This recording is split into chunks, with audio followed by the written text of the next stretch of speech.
नमस्कार, हाइमा मीडिया में आपका स्वागत है। महाराष्ट्र विधानसभा के चुनाव परिणाम से राष्ट्रवादी कांग्रेस पार्टी यानी कि पवार गुट के मुखिया शरद पवार को बहुत बड़ा झटका लगा है।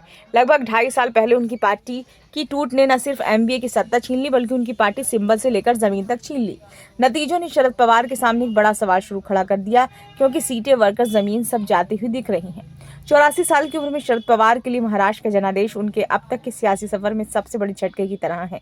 भले ही 5 साल पहले पवार ने अपने सियासी कौशल से कांग्रेस और शिवसेना को साथ लाकर महाविकास अघाड़ी यानी एमवीए को आकार दिया, लेकिन इस बार वह बतौर शिल्पकार नाकामयाब हुए। जमीन पर उनकी पार्टी एनसीपी की घड़ी ने जो पहचान बनाई, उसे तो भतीजे अजीत दादा पवार ले गए, लेकिन इस आयु और इस जानलेवा बीमारी के चलते फिर से पार्टी के लिए अलग जगाना आसान नहीं है। इसके पीछे वजह सेहत संबंधी चुनौतियां व बढ़ती आयु है।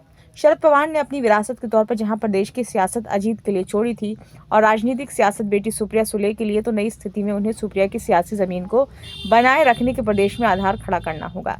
भतीजे अजीत दादा पवार ने भाजपा के साथ मिलकर लकीर इतनी बड़ी कर दी है कि उसे छोटा करना आसान नहीं होगा। महाराष्ट्र विधानसभा चुनाव के प्रचार के दौरान सोशल मीडिया पर एक वाक्य धूम मचा रहा था, वो तो जहां बूढ़ा आदमी चल रहा है वहां अच्छा हो रहा है।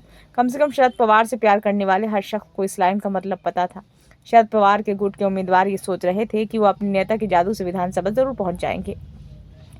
यही कारण था कि जहां एनसीपी के घटक एसपी के उम्मीदवार लड़ रहे थे, वहां शरद पवार की रैलियों की खूब मांग थी। 84 वर्षीय शरद पवार ने भी इस मांग के मद्देनजर राज्य भर में 69 सार्वजनिक बैठकें की। उन्होंने लोगों को अपने पक्ष में करने का प्रयास भी किया, लेकिन तमाम कोशिशों के बाद भी शरद पवार को 86 में से सिर्फ 10 सीटें मिली।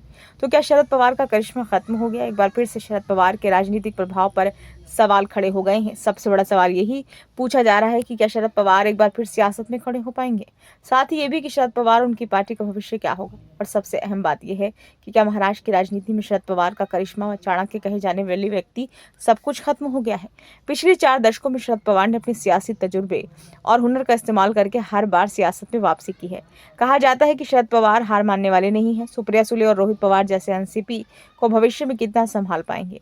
हालांकि ये कहना उचित नहीं है कि राजनीति के चाणक्य कहे जाने वाले शरद पवार का सियासी सफर खत्म होने की कगार पर है, क्योंकि राजनीति में कुछ भी हो सकता है। क्या पता कोई ऐसा मौका बने, संकेत बने कि पवार साहब फिर से कोई सियासी हुनर दिखाकर अपनी सियासत को नए सिरे से चमकाएं।